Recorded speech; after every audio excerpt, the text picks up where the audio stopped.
One more on Syria. A Russian official has talked today about a U.S.-Russian meeting next week in The Hague to cooperate or to talk about Geneva too. Do you have any announcement? Sure, I do, actually. We have long agreed with Russia that a conference in Geneva is the best vehicle for moving towards a political solution. We all agree that talks cannot become a stalling tactic, and Secretary Kerry has been very clear on this point with the Russians. As you know, Secretaries Kerry and Hagel met August 9th, so just about 10 days ago, with their Russian counterparts on a range of bilateral and global issues, including efforts to build more momentum towards Geneva. They agreed to have senior members of their teams meet to continue to make progress on Geneva planning.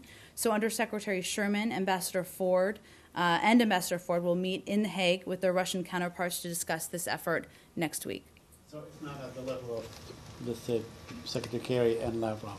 Well, as you know, they speak on a regular basis, including just 10 days ago, and they talked about building momentum towards a Geneva conference. But these conversations, working through the logistics, have happened at this level throughout the process. So that is not in any way sort of taking the urgency out of the process? Absolutely not. I'll remind you that in the meetings that have taken place with the UN and with Russian counterparts, Under Secretary Sherman and either Ambassador Ford or Acting Assistant Secretary Jones have been typically the representatives from the United States. And at that level, will they discuss countries that may be or may not be invited? Well, we certainly continue to discuss participation, and that will be part of the discussion next week. Do you know who's going to represent the Russians? I don't have that information. I will check and see if we have any clarity on that point. I don't have the date yet, just next week. That may still be being worked out. Should we read into the fact of this meeting that there may be some progress on holding Geneva to, notwithstanding that all public indications suggest that there's been no progress for the last several months?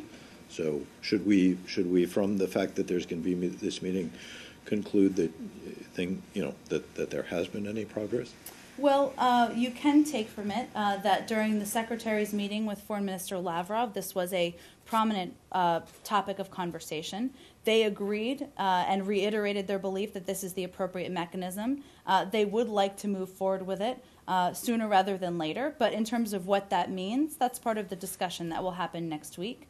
Of course, the Russians and the United States, as we all know, are not the only players. We're still continuing to encourage the Syrian opposition to develop a unified delegation able to present solid ideas, and that's part of the calculus as well. To your knowledge, have the